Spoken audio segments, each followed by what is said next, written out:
The global sports tech market is projected to exceed $40 billion by 2027, and India, of course, is emerging as a fast player and a key player in this space.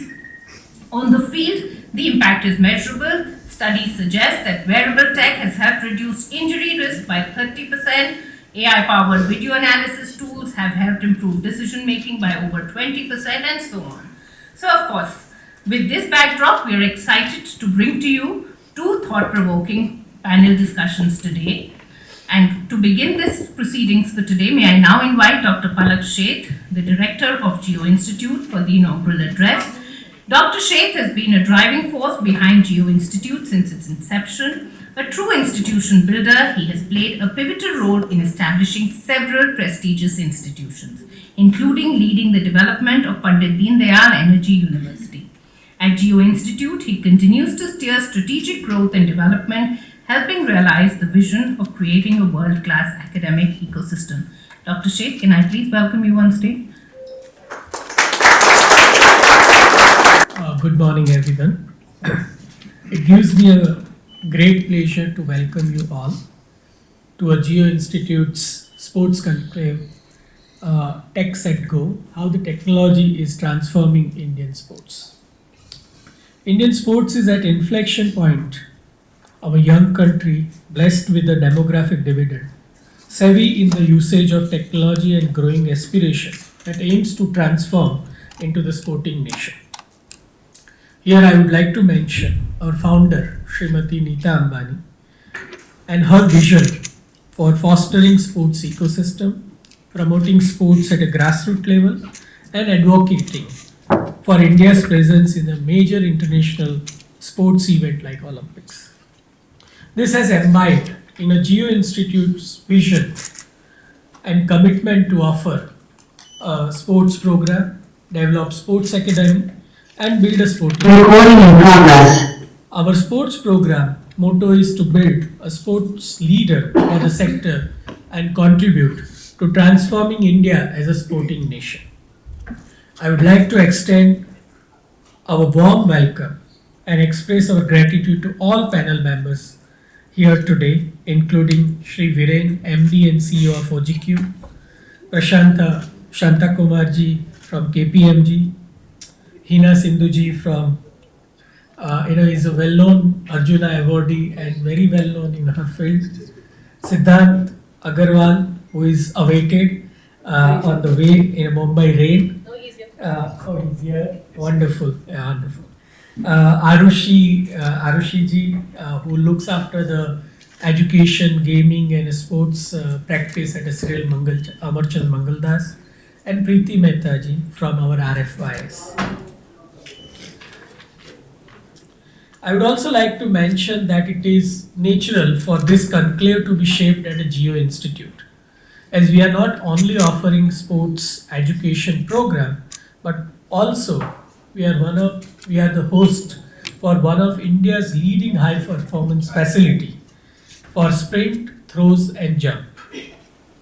We house some of India's elite athletes like Jyoti Yaraji, Asian Championship 100 meter hurdle double gold medalist recently in South Korea and Taiwan, and sprinter like Tejas, Amlan and Gurvinder Vir Singh. They are all housed in this campus. We have almost 35 elite athletes who are being trained in a joint academy run by Jio Institute and RFYS together. So we are not only able to build a sports talent, but our commitment for building a sports leadership is rising every day. I'd also like to mention a little more about our sports management program. We have just graduated our second batch of a sports management program, and which was just ended in this March because we run 1 year program, and I'm happy to report that this batch has achieved and accomplished 100% placement in this. We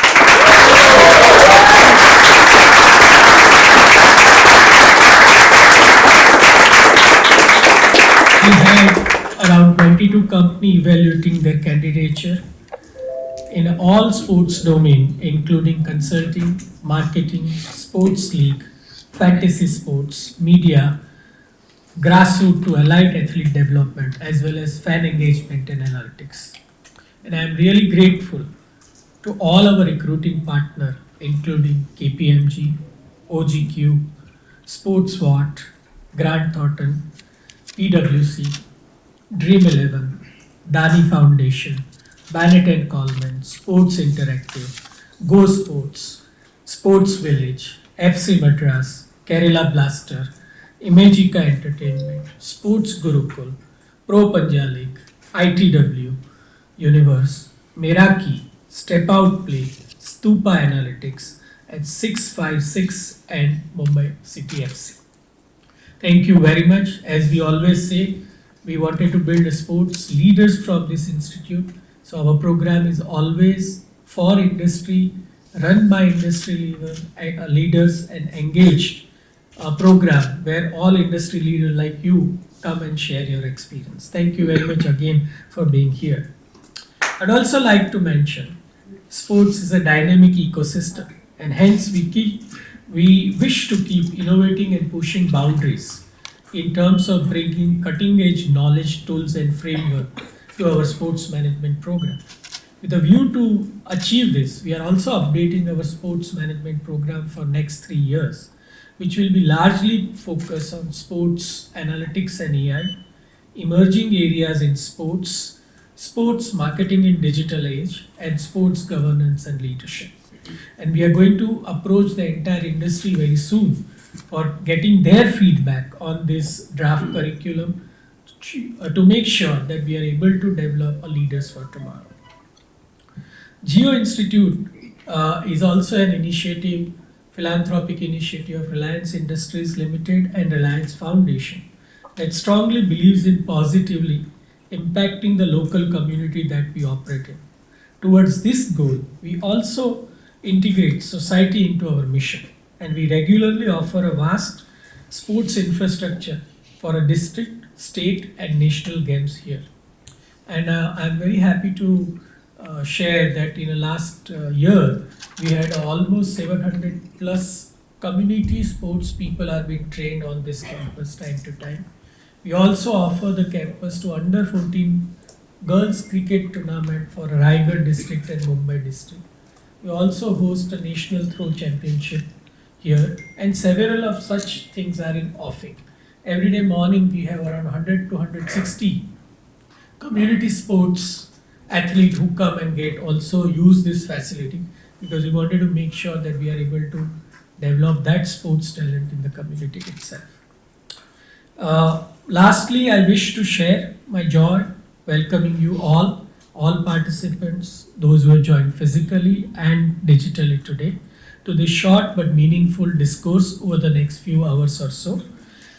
It was only appropriate for us to have India's best mind to discuss technology, talent, and its impact on all the vector of Indian sports. Over the course of this conclave, let us celebrate the progress and imagine the future together. I would also like to mention Professor Anirudh, who has taken the full ownership along with his class of PGP 26 and developed the concept of this conclave and executed along with Sanand and all other faculty members and all other staff who are relentlessly working that we give a best experience to all our panel members and participants today. So I would like to thank Anirudh, Sanand, Kishan, Richa, Tarun and everyone who has putting up effort, including Sujata, who heads our communication team, to make sure that we reach out to the right audience and right people who have interest in such program and participate. I would also like to thank Aman is here from RFYS. RFYS is our integral partner, and all the athletes are stayed here. We together and we say that how do we enhance and expand this facility and the program so we contribute meaningfully in India's journey of a sporting nation, and also contribute to bring Olympic in 2036. So thank you Aman and Sidhhant and everybody at RFIs for the continuous support and engagement. And lastly, I will say I hope you are all ready to take, set, go. Thank you very much and welcome to you.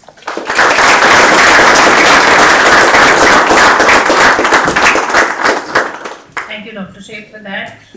Without much ado, I think we should get started with the day. Our first panel, which is titled Technology as the Lever for Transforming Indian Sports. This session will explore how data analytics, performance tracking, and AI tools are giving Indian athletes and teams a competitive edge, right from the grassroots to the global stage. I'd now like to invite our sports management student, Bharat, to introduce and welcome our panelists for this panel.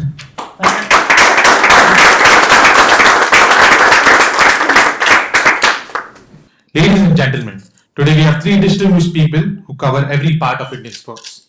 We have someone who's played at the highest level and now helps create Olympic champions. We have a business expert who knows how to use technology and strategy to make sports better. And we have a tech entrepreneur who is using new technology to bring sports to everyone. I would now like to invite Mr. Viren Rasquinha to the dais.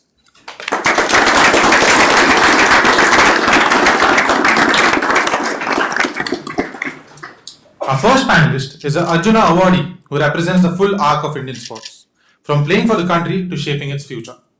Mr. Viren Rasquinha captained the Indian hockey team in over 180 international matches, including the 2004 Athens Olympics. In 2009, he began a new chapter as CEO of Olympic Gold Quest, a not-for-profit that identifies and supports India's top sporting talent in various ways, including coaching, providing equipments, sports science, and psychology. Under his leadership, OGQ has contributed to 13 of India's 21 Olympic medals from 2012 to 2024.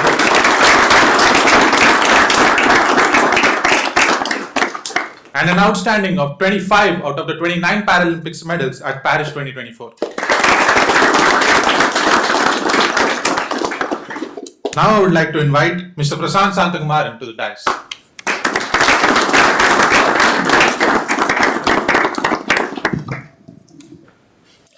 Our second panelist brings 3 decades of global business leadership to sports. Mr. Shanthakumaran is a partner at KPMG India, where he leads both the digital engineering practice and the sports sector. He's not just a business expert. He advises top institutions like IIM Bodh Gaya and the Prakash Padukone Badminton Association, connecting corporate strategy with sports excellence. What makes him special is not just he is a passionate sports person himself. He's played cricket, football, and badminton at competitive levels, even representing Basingstoke in UK's Badminton League. Let's welcome Mr. Prasanth Shanthakumaran.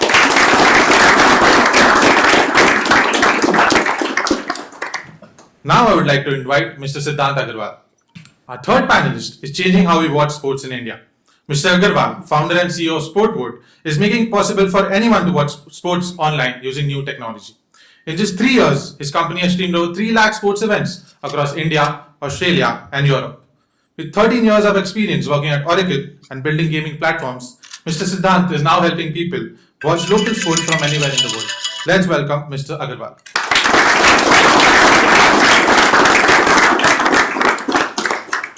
Now I would like to invite the moderator for this panel, Mr. Anirudh Kalia, who brings his vast experience in sports, media, and tech industry. He is also a faculty here at Jio Institute. So good morning, everyone. Such a delight on a rainy Mumbai morning to have 3 of the best minds that we could get. Thank you, Sidhhant, for making it despite an injury, and thanks to Viren landing at 4 a.m. in Bombay and still making it. I mean, that's a commitment of a top athlete. Thank you, Prasanth, for joining us today, and we're so delighted and overjoyed to have you as well. So, just to lighten up the thing, do people know as to who won the 100-meter men's at the Paris Olympics? Anyone? Okay, Noah Lyles was that, right? I'm just trying to set up the context, and the guy who came second was a guy called Kishane Thompson from Jamaica. They both clocked 9.79, right? It's the first time in modern Olympic history that a 100-meter race, all the 8 finalists ended the race in under 10 seconds. It's never happened in modern Olympic history. Do you know how the winner were decided? Both ran in 9.79, and it was technology that came to the rescue of the judges to decide the winner. It was an Omega camera which shoots at 40,000 frames per second, right? The phone that you carry in your hand shoots at 120 frames per second if you have an iPhone, right? If you have any other phone, it may be 80 or 100 frames per second. This camera shoots at 40,000 frames per second. And that's how the winner was decided. And just to put this all in context, we are discussing technology today. Technology is changing the way sport is regulated, played, watched, and monetized. So in every realm, technology is the undercurrent that is flowing through the sporting ecosystem. And that's what we are going to talk to Prasanth, Viren, and Sidhhant today. So thank you, gentlemen. I'd begin by the question that worries me a lot. So the sporting ecosystem in India, Viren, we have big aspirations to hold the Olympics in the future. We are creating some of the most massive infrastructure that can be created. The government is aiding the momentum by creating programs that are bringing talent to the fore. But amidst all this, there is also federations which are riddled with governance issues. There is a cultural undertone in India where studies are more important than play. So amidst all this, we believe that technology is coming to a rescue. But however, I'd like you to demystify, going first, as to where do you see or what do you see, at which stage is technology adoption in the Indian sporting ecosystem? Good morning, everyone. Thank you, Anirudh, for inviting me. It's great to be over here. And I have to say, when the topic for the panel discussion was taken, and I told my team that I'm coming to Jio Institute, and this was the topic, they all laughed. I told my wife, I told my daughter, they also laughed because I'm the most tech unsavvy guy, especially when you put me on the same panel with Prasanth and Sidhhant. So. So they all had a good laugh. I think actually technology application in Indian sport is still at a very nascent stage. And, I remember when I was playing late 90s, early 2000s, I had maybe about 4 experiences of technology in sport. And we're talking about almost 25 years ago. My first experience of really good technology application in sport was actually at the 2002 Hockey World Cup in Kuala Lumpur, where the Australian men's hockey team, and Kuala Lumpur, if some of you all know, the climate is very similar to Chennai, where it's extremely hot, extremely humid. Hockey players can change four jerseys in a 60-minute match because your jersey gets so drenched with sweat, extremely humid to play outdoors. And the Australian men's hockey team, and they were coached by the legendary Rick Charlesworth. And Rick Charlesworth had worked with the technology guys in Australia, and they came up with a very lightweight ice jacket, basically a cooling jacket. In hockey, as you'll know, rolling substitution is used. So whenever the players who were pulled off out of the pitch and they sat, because in hockey your body gets heated up very rapidly because the game is played at such high pace, and they would quickly wear the sleeveless ice jackets for that 1.5 to 2 minutes that they were on the bench and before they came in, so their body temperature got regulated and cooled down very quickly, and they were ready to go back. And that really aided in recovery in those 1.5 2 minutes, and that was very revolutionary at the 2002 World Cup. The second one, I think, was around the 2004 mark, when all the top teams in the world in hockey again started using video analysis for penalty corner preparation especially. So every team had their video analysts sitting behind the goal, and they were analyzing in real time, and the assistant coach was again with the laptop on the bench, and they were able to decipher the defensive running out of their opponents in penalty corners. I'm not sure. The defensive run out in penalty corners, so they were able to convey in real time to the drag flicker in terms of where he needs to flick. So is it the goalkeeper's top right, bottom right, left down, left top, or whether should they go for an indirect variation, should they go for tip off? So for me, that was fascinating in real time. They're able to give instructions to, I remember Roland Altmans, who was again one of the greatest Dutch coaches. He was the coach of the Pakistan team. And Sohail Abbas, who was again a legendary right flicker for Pakistan, he was getting information in real time, which are the weak areas of the opponent's defense. The third for me was third and fourth was when I went to Germany to play for a year in the Bundesliga. After I retired from the Indian hockey team, I went in 2007, 2008.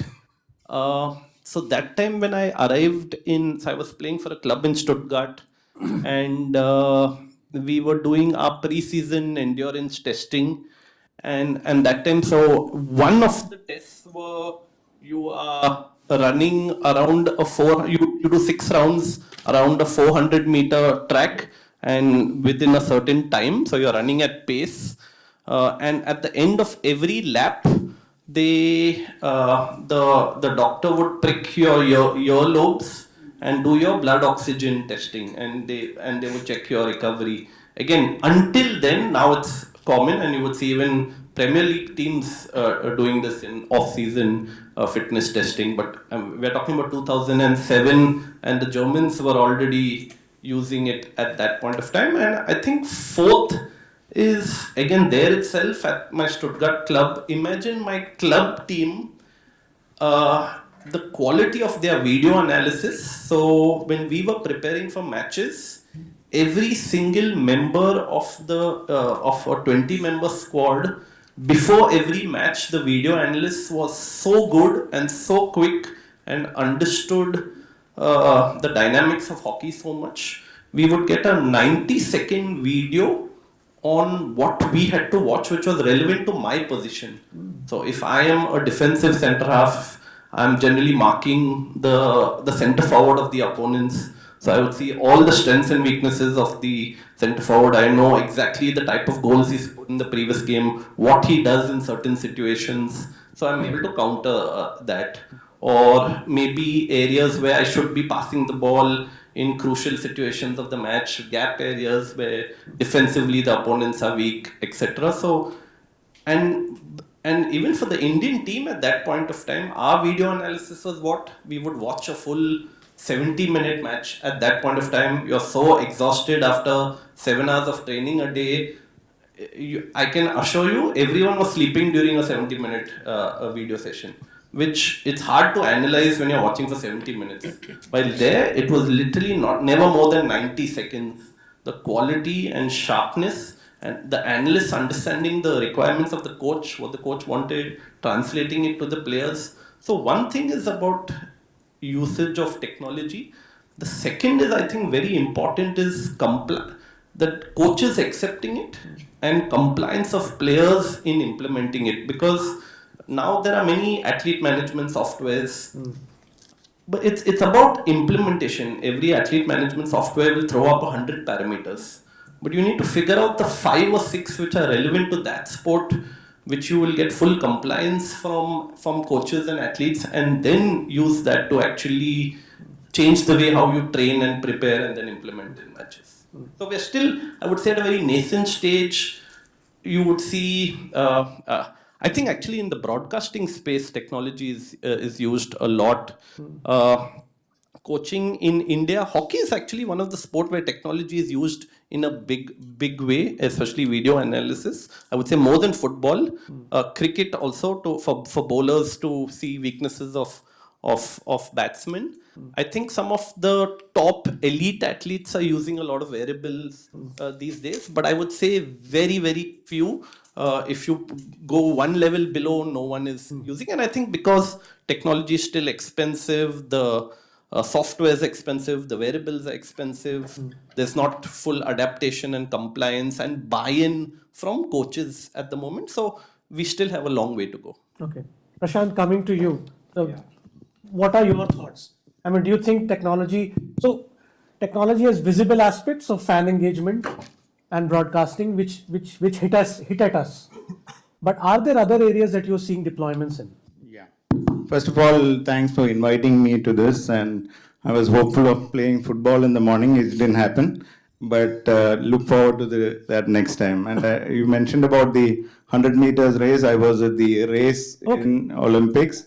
It was fascinating. Sitting there, you can't judge who won in the first place because everybody, but the build up and. In fact, Noah Lyles said that after the race, he went to Kishen and he said, "Congrats, man, you won the race." Yeah. And sitting in the audience, you have no idea because all of them. So coming to this topic of the tech in sports, actually, I think it's what Viren said is right. It's nascent at this point of time. But let me paint a picture of the industry itself. The industry at this point of time from sports is close to about 23 billion at this point of time from an India standpoint, growing at around 15%. So GDP is growing at 6.5. So it's slightly growing better than, and I can see the enthusiasm. I took up the sports mantle for KPMG 3 years back, and I can see tremendous enthusiasm in sports across.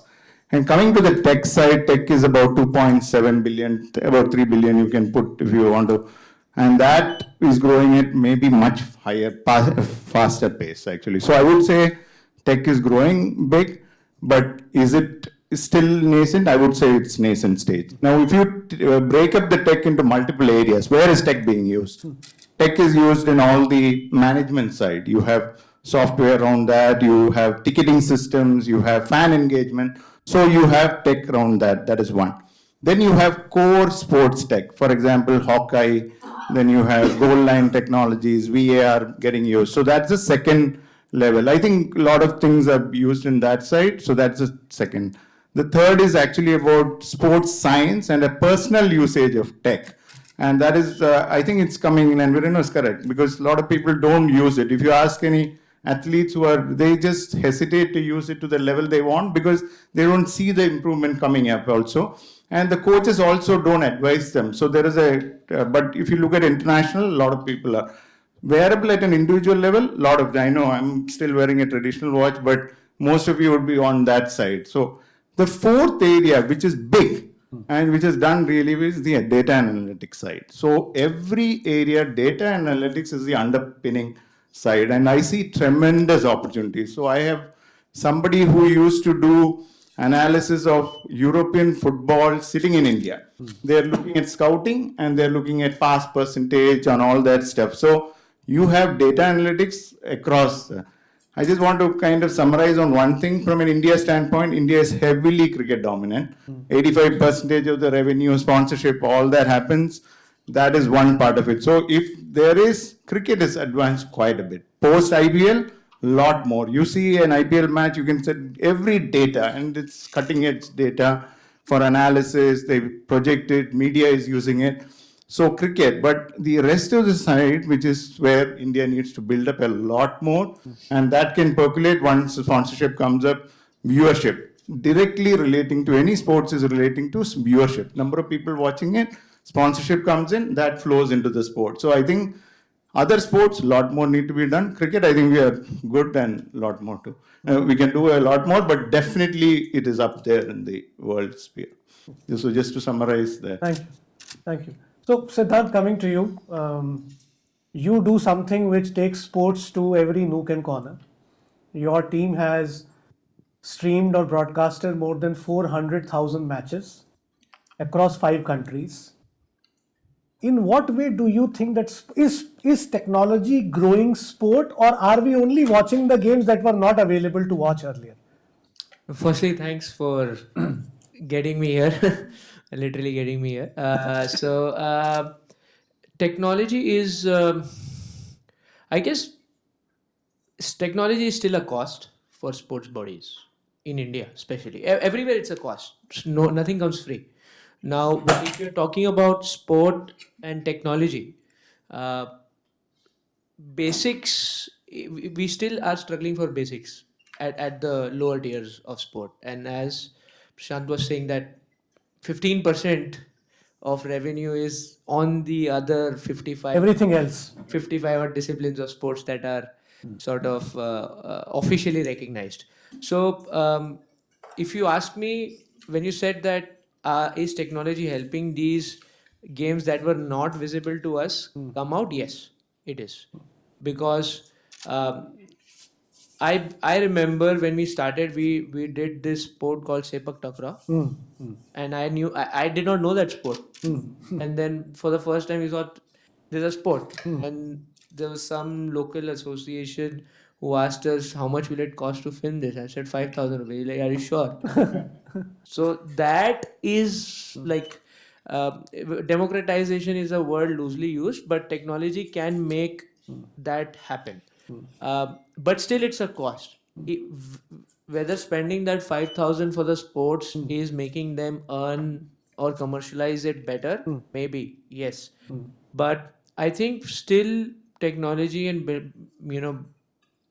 access to technology is a challenge, which I think is getting better. More and more companies like ours or any like whoever is building for technology in sport needs to build more. There have to be more people building. You were asking me, do you know anyone who I can recommend in my place? I found it hard to get someone from the sports tech industry. So we still have very few sports tech companies. So the more sports tech you build, the cheaper, the more accessible it will become. So the short answer to your question is yes. What we are doing is just making those sports that were not visible earlier get some platform, I would say. But still, it's a cost. How do you recover that cost?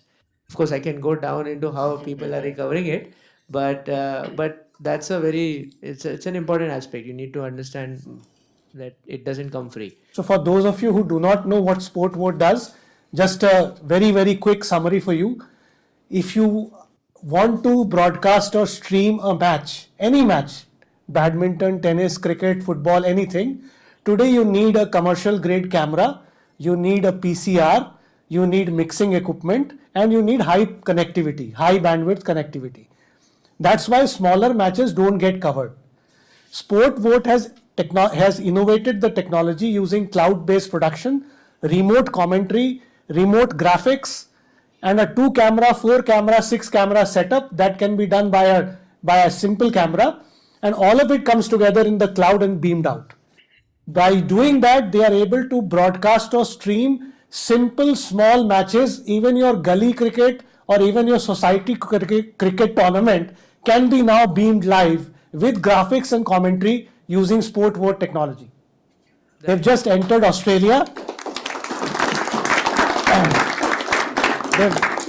They've just entered Australia, and they are now doing the streaming for a multiple number of sports that were not visible to the local fan earlier. So that's the brilliant thing. They are funded by Omidyar Networks, and they are taken as one of the hottest sports tech startups in the country today. So just to give you an introduction so that you don't feel lost as to what are we talking about. Thank you. Yes? Yeah. But one point on what you said about the Australian or the international market.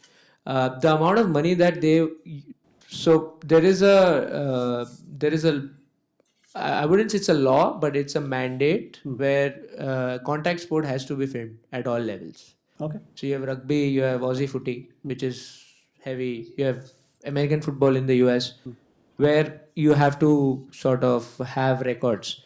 So even in Australia, people actually on paper just say that we are filming all matches, but only 25 or 30% of the AFL matches have been filmed so far. So one of the biggest use cases for us is that from a tribunal perspective, people. That's a compliance thing. It's a compliance. Right.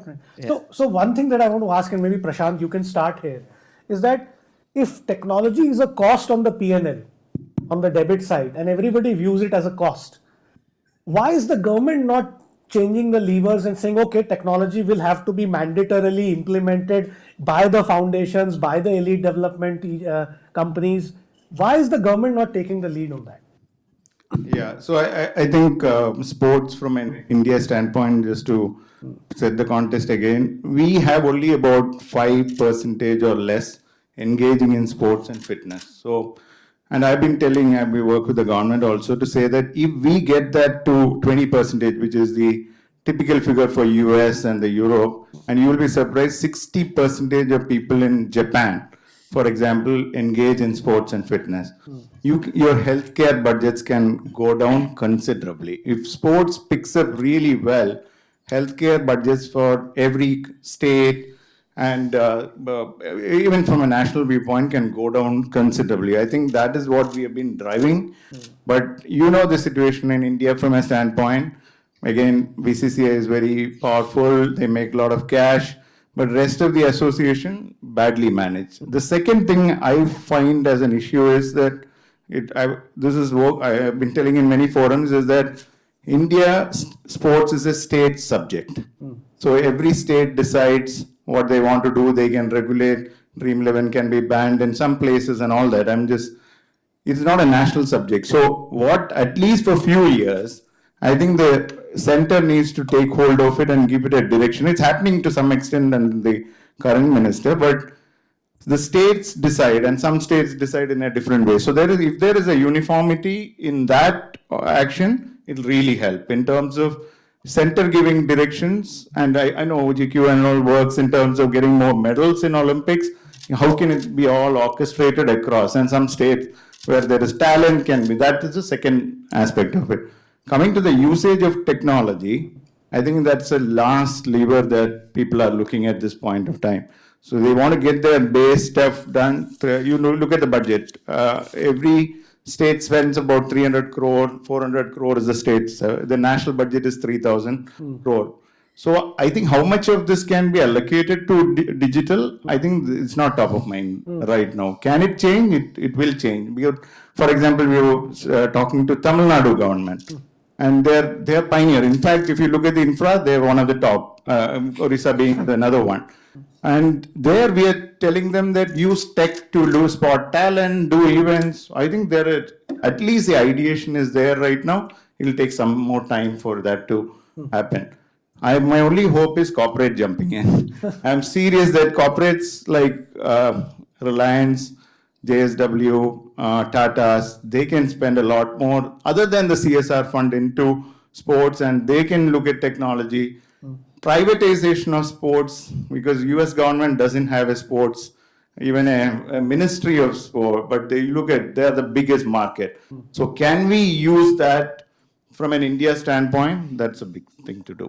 Privatization of sports really needed. Okay, Viren, I have this question as a follow-up to what Prashant said. Is that you've been on both sides, on the business side, and you've been on India International. How do federations look at this issue? Because federations are now caught amidst lethargy and inertia and a large aspiration of doing Olympics. So they must be getting their house in order. So do they see technology as a key driver, or where are they on that? I think on a priority list of 1 to 10, it would be 11 on there. Okay. On if you talk about federations, but that's because in general, maybe, and here I'm counting non-cricket federations.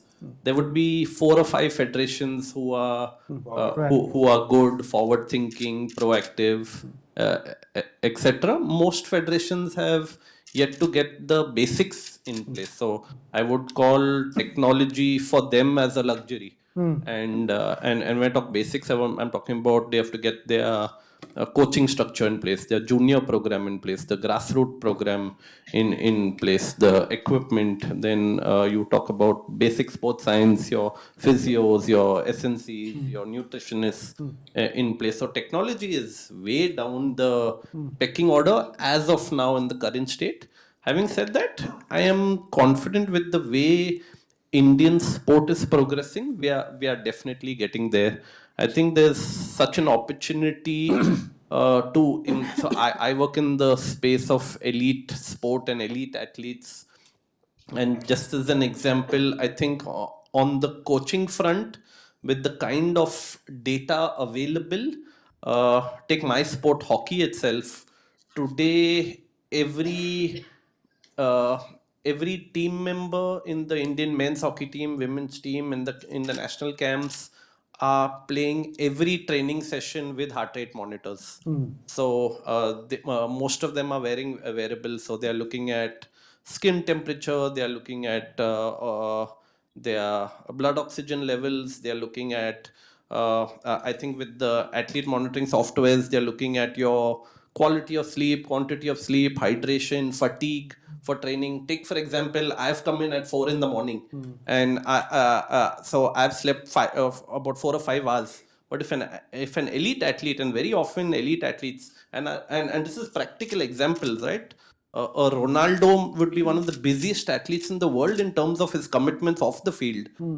In India, a relevant example would be a Virat or Rohit or Sindhu, where they have many commitments off the field, and very often they have to travel for those commitments. So if Sindhu is sleeping she gets onto a flight and she's delayed, and she comes home to sleep at 2 in the morning. I reached home at 4 in the morning. And if you have a morning training at 7:30 and you're not slept well enough, you're fatigued, your muscles are sore, and you're pushing hard in training, and the coach is not aware of that, the probability of injury multiplies a lot in those cases.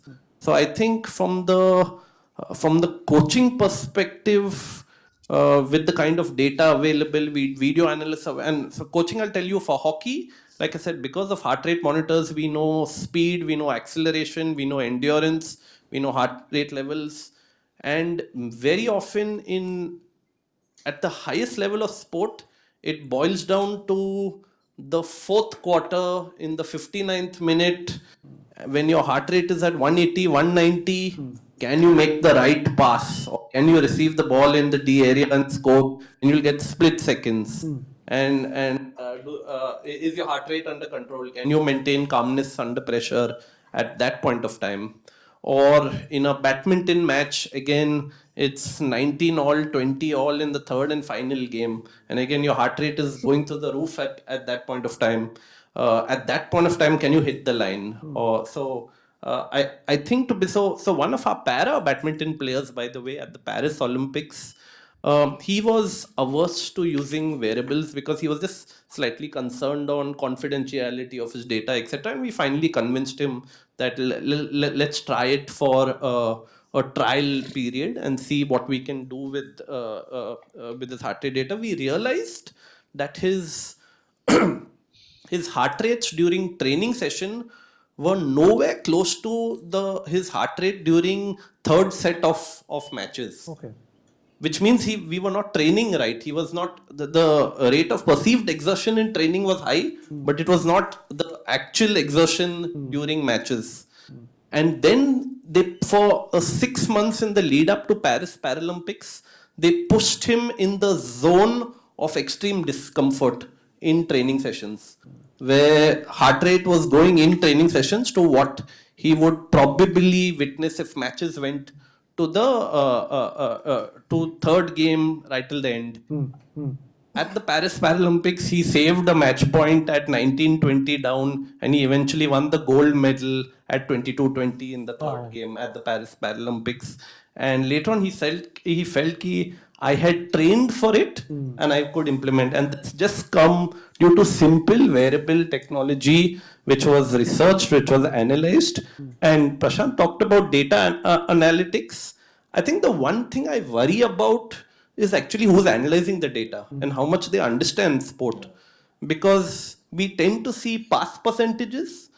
Like if I was the coach, I would say that's one of the most shit statistics to have, because sometimes data teaches you the wrong things. If I'm a coach who doesn't understand sport and said 95% pass, the data, then if I'm a player and I think shit, the coach is analyzing my pass percentage, I'll always play very safe. If you see Messi's pass percentage, it'll be one of the worst. Why? Because players like Messi have to take risks. If you play safe, with it, my data will show I have 99% pass percentage. Correct. But if you play safe, you'll never win. Those are rewarded who are brave, and to be brave, you have to take risks. So you have to understand, let's say, for every sport, which parameter do I look at? Right. And the data will always throw up 100 different parameters. It's understanding the sport, and that's a very critical for complete coach buy-in. It's and if the coach tells the federation, if the coach is strong, like say a Gopi Chand, that I want this software in the lead up to LA28, then you can demand. If they have complete buy-in, if you can convince athletes, if Hina is shooting on the line, only she will know the kind of pressure that a shooter faces when they are holding the weapon over there. If the athlete has complete buy-in, then you will get it. So I think as an ecosystem as a whole, we have to understand where and when that we're going to use technology. Then you can put pressure on federations. Then you can put it on the government. I know that I sit on government committees that invest in sport. If the case is solid, they will get. But right now, the case itself from the ground level up is not coming as solid case studies, and we're still honestly grappling with the ABCs first before we move ahead. So this brings me to the next question. A good segue is that, do you think coaches are adopting technology, or the handicap is not because of the athlete, but because of the ability of the coach to interpret the data and see the value in the technology being deployed? Do you think that's the weak link? See, the practical reality in India, Anirudh, is that most coaches, we work primarily in badminton, boxing, shooting, archery, wrestling, weightlifting, sports like these. Take away maybe shooting and badminton, where coaches come from better educated backgrounds, and sports like boxing, wrestling, coaches are all former athletes. They're in general, so OGQ looks after training of 430 of the most elite young athletes in the country. 95% of them do not come from Bombay, Delhi, Bangalore, Chennai. They come from small towns and villages. And they come from backgrounds where they have not studied too much, where education is not the best, access to technology is not the best. Coaches have come from the same background. So for us to expect them to immediately adopt something which they have never been exposed to, and we have to, I think, create the platforms to help them understand that this is not a threat to your job, that this is a tool to aid better performance in the future. I think a lot of work has to be done rather than just saying that coaches are not adapting and they are very insecure. I think we have to invest more time, effort, money into making them understand about the benefits of technology. Prasanth, I have one for you. Yeah. That and this is something that at a scale level we worry about in sport, is that consulting looks at ecosystems and not only individual companies. So if you look at the sporting ecosystem of India and you look at it at a macro level, do you think there is a single viable commercial model, which you said about that privatization of sport may be one of the answers, but it can't be the only answer? We are a large country. What do you think is that single largest commercial viable model that should be adopted to spur the growth of it? And I'm not talking from a technology lens right now. I'm talking from a growth lens. So I think what we have done from a sports side is we have broken sports into 16 subsectors. Okay. So, for example, sports manufacturing is one, leagues are another one, government is another one. So, foreign clubs coming in India. So, then we have the university, sports university. So, we have broken that into 16 subsectors, and we are looking at what technology play can happen in those one. But from our study, I think private PPP models, private partnership models are the one that would work, because I'll give you one example. India, a lot of people say we don't have facility for play, but I would say that we have enough of grounds, not localized, but which are unutilized actually. So this is one issue that India faces, that we don't have, people say we don't have facilities, but government itself has so many facilities, private function, it is unutilized. So people like Playo, for example, or Khelo More have created an integrated app on top by which you can use that facility. So moment you get that capacity to 80% or whatever be that, you have a lot more people engaging in sports. So I think the private guys have to take that in partnership with the government to unlock this part. So this is a good example of But today, if you look at it, SportVot, for example, or many others, the revenue size is not big enough. So you need private funding. The VCs have to come into these sectors, but they also need to look at eyeball. I'll give not the best of thing, but you look at Dream 11. It is a fantasy sport, okay, and there is always debate on what it. They're 7,000 crores, okay. The revenue is massive, well funded. So if you can create lot more people or platforms which are of that scale, then it will work out. It can be in coaching, for example, can you do remote coaching with intervention? So that can be one area. It can be in viewership. Jio has changed quite a bit, but can you bring all people to watch sports, and then the funds will come in. So these are the way scale up can happen. But I think private partnerships are really needed because they know how to monetize it, they build it. That is really the need of the hour. Sidhhant, I wanted to ask you, SportVot is great at taking small matches to the large population that we have. But it's a great use case in scouting as well. If Viren can sit in his office and his scout can look at, say, 150 matches happening across the country, doesn't that solve a big use case of scouting for you? And aren't you already doing it or trying to do it? It does solve. We aren't actively pushing it because scouting in all honesty doesn't give us monetization directly, but at least it is helping athletes get to. No, but why would it not create revenue for you? Because you are helping the next generation of Not yet, talent. I'm saying it will eventually.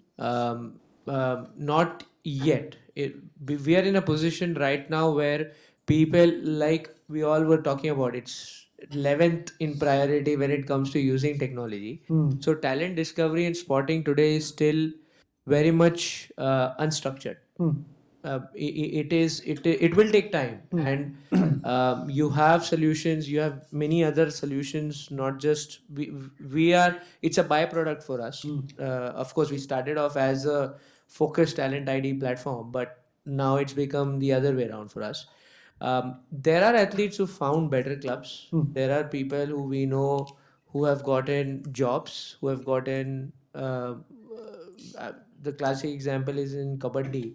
We've got people who are now playing in Pro Kabaddi League. We have got about 9-10 athletes who are part of Puneri Paltans and a lot of other franchises. There is a natural progression that is there in sport, but then it is not available for everyone. Now, technology can maybe give you that level playing field that an Aslam Inamdar, who's one of the top Kabaddi players today, didn't even get into the Thane Kabaddi team 5 years back. Okay. There was some tussle with their his local club had an issue with the association. So then some scout of Air India picked him up. He watched one of our videos. Really? One of the SportVot videos. Yes, he was, because he was playing a local tournament, which he was known. It's not that Aslam was not known. But then this scout actually picked it up. He got through Air India, he got through then the junior Yuva Paltan, and now I think now he captains the franchise. So there are many more stories like that, where we don't have any role to play in terms of nurturing the talent, but it's just that visibility gives that sort of the push, the discovery happens because of that, and we do work with RFIs and the team over there, and they are doing some great work already, but it's just that we are assisting them with streaming today, but a lot of what we do with them also has a lot of player data and video linked together, which may be used by some of the ISL teams to pick up, and I think it might be used by a lot of ISL teams to pick up talent. So that is happening. That in itself is happening, but how much of monetization can be made on top, I don't know yet. If I was doing this as a Vice Scout in sitting in Europe, for sure, Vice Scout is making a lot of money. You've got Tonsor, which is a very good app, which does. Erling Haaland used Tonsor when he was playing local, and to be very honest, I'll be very open with you. There is racism still in the world, and a lot of black players don't get the opportunity in many European clubs still. Most of the users of Tonsor are black players. Okay. And they've got this fantastic concept of having this Tonsor United, where all of the players who are good get to represent Tonsor United and play against a PSG, play against a Man United under 18, which is the best, right? So we tried to do something of ours. We ran a local club in MFA. Unfortunately, we are shutting it down now.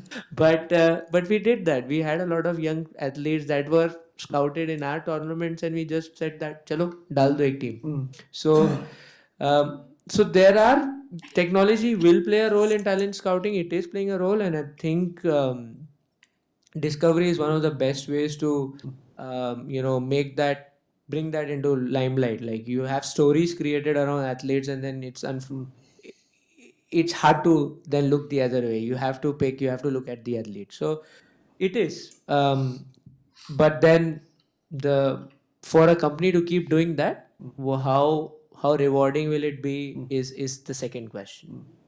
Internationally, yes, there are clubs who have partnerships. Good example on building on Tonsor. There is NBA who signed a partnership with Tonsor. There are a lot of clubs who are using Tonsor's data as their scouting. They're using it as a scouting partner. But do Indian clubs have that kind of capital to spend? Not yet. But in the future, yes. IPL clubs do have, franchises do have. They have their own scouting networks. So do you support any? Yes, we do. Not at the liberty to disclose how, but we do. But we do. I just wanted to add on scouting, actually, like for the availability of historical data plays a very critical role.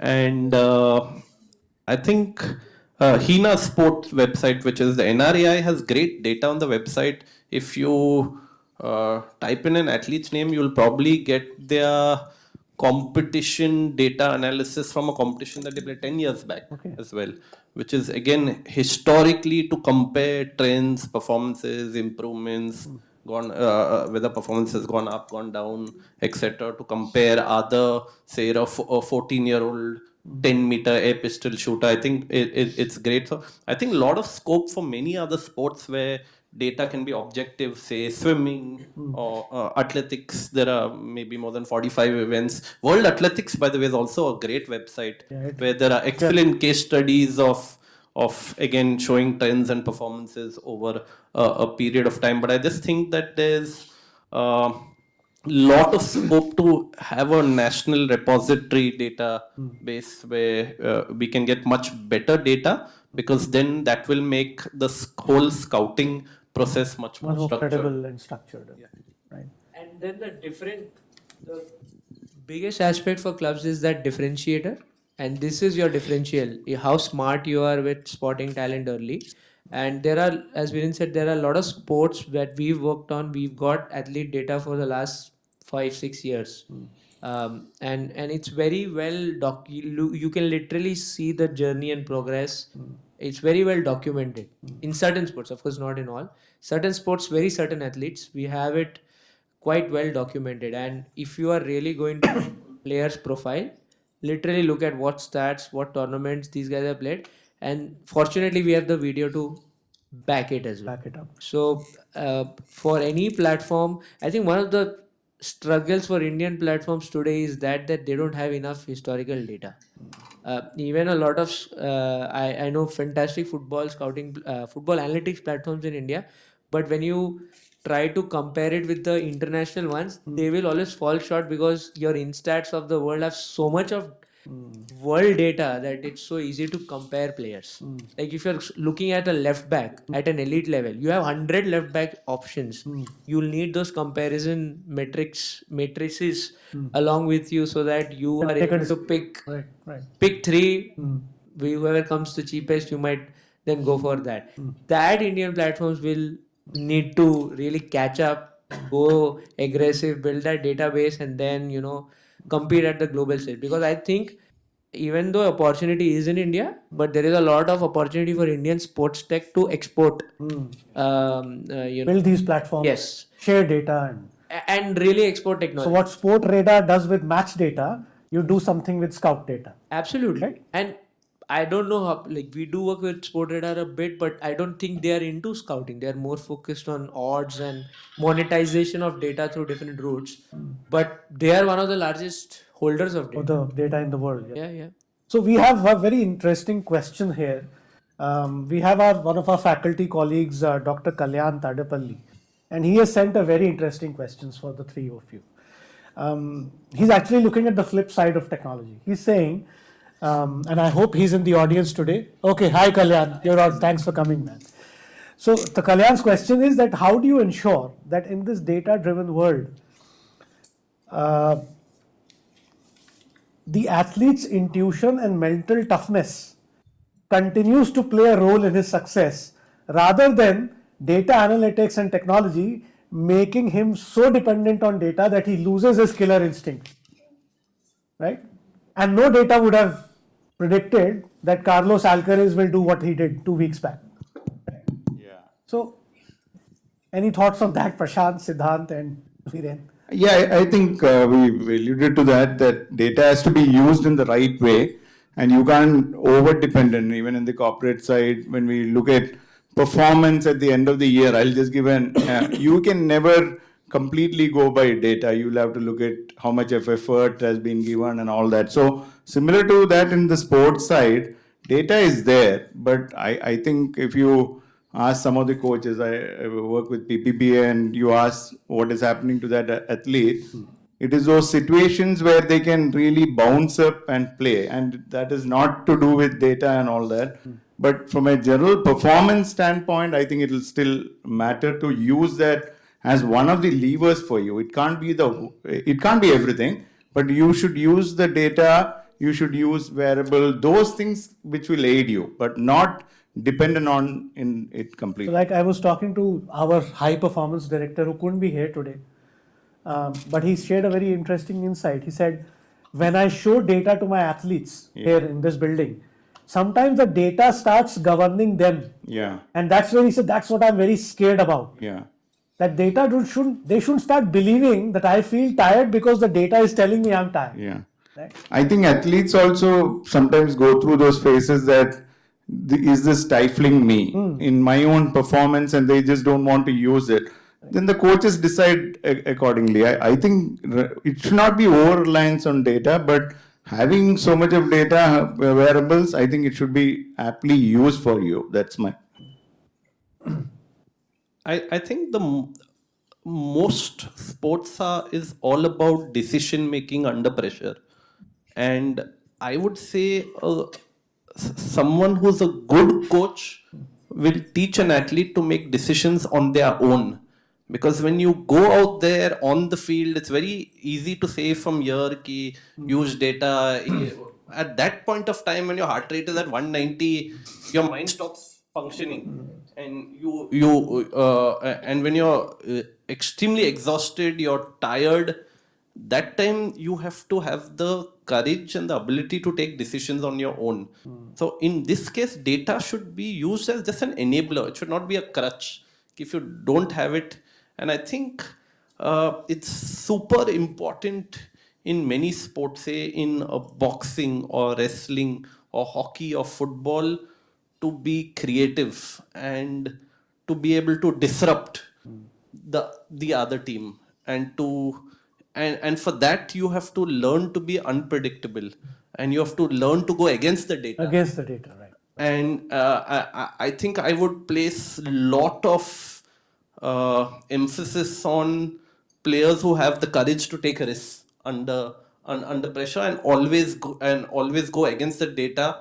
And because like I said, if you play safe all the time, every team across the world is watching and knows your every move and knows what you will otherwise generally do in a given situation under pressure. Because like I said, in Germany, my video analyst was giving me all options which the opposing player which I was marking would do in a given situation. So it would surprise me at that point of time if he would do something different. So if I was a coach, I would want to create players who actually use their intuition And yes, the data is there in front of you, but to make decisions at that point of time. So you have to have a bit of both, but I would put a lot of weightage on using your gut instinct, and good players will always trust their gut instinct. Their gut feeling. Right. Sidhhant?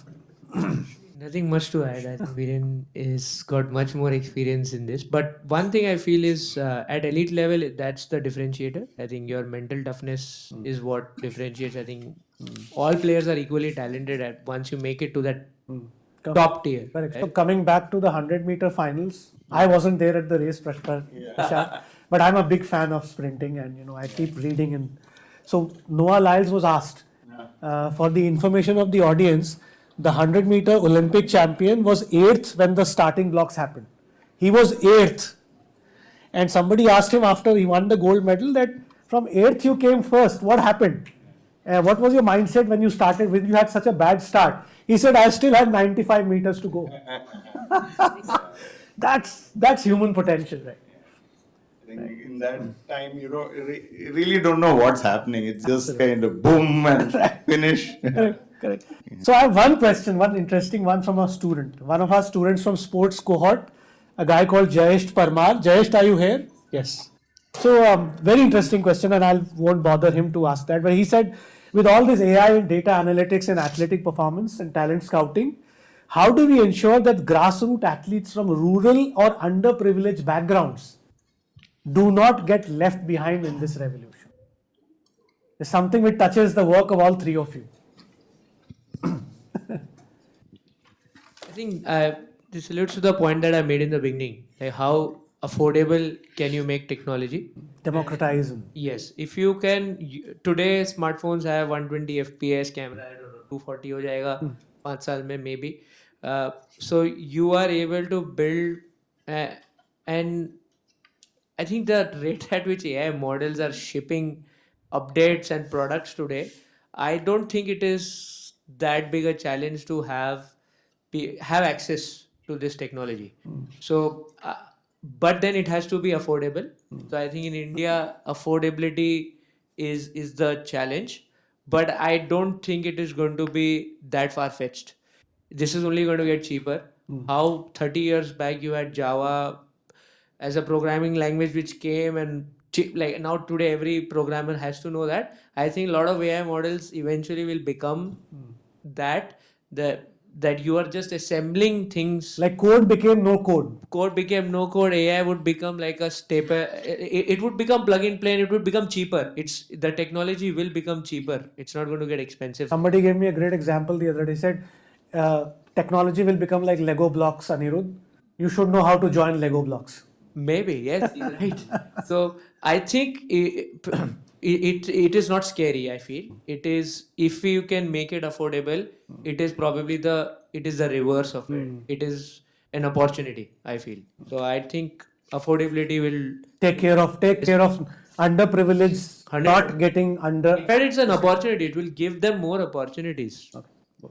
I think two things from an India standpoint. One is the average age in India is 27. So demographic wise, we have very young age group and they learn quickly. So when Ola, Uber came, and so we used to travel, and the drivers picked up so well the tech side to handle people, and they were navigating everywhere. So I think tech is becoming ubiquitous, and the adoption of tech in India is much higher. We're leapfrogging many countries where they had to go through multiple legacies and all that. So we just kind of look at our UPIs.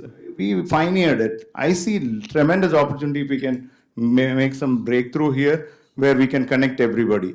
The second is smartphone usage in villages and all that is very high. Actually, the youngsters, all of them have it. So how do you reach out to them? It's not a problem that can be solved easily, but I see opportunity from both the age group demographics and the whole of smartphone penetration across the population. You said that adoption is not a problem. Access is the only. Access, and then how do you reach out? Then facility to play. Multiple things play. No, it is not just that angle. But I think reaching out to people can be happening. The first time that I had met Viren, he had made a very interesting point to this. He said, in India, there is this contradiction of talent being in rural areas and infra being in urban areas. He said, I'm just building a bridge between the two. That's what. One of the best examples I've seen of actually AI in sport. Recently, it came in the it came online. Was there's this German shot putter, two-time world champion and Olympic silver medalist from London 2012, David Stoll. He did shot put coaching translated by AI into Hindi. And released it online, and those videos have got great hits for young kids. So I just thought it was a great use of AI, and like you said, the great advantage that we have of India is smartphone penetration is so much. Take for example just a very small minute case study of my 430 athletes that we support. All of them would have a smartphone. If you send them an email, the high probability they will never open it. But if you put something on Reel or if you put something on Instagram, high probability that they will see it. So I think there's a lot of scope for great content out there to teach, and especially on coaching. Today, my daughter is 11 years old and she's looking at everything on Instagram and YouTube. You can literally learn a sport by just watching on YouTube coaching videos. So, which was absolutely not there in our time. And I think the ability to put out great content using smart technology is immense. Thank you, gentlemen. So we end with a lot of hope and promise. We conclude that adoption is not a challenge in a young country like ours. It's just the access that we have to build. And as Viren mentioned, that it is an organic process. We can't short circuit the process of everybody becoming tech savvy overnight and federations adopting it. So thank you on that note. We end with a lot of promise. Thank you so much.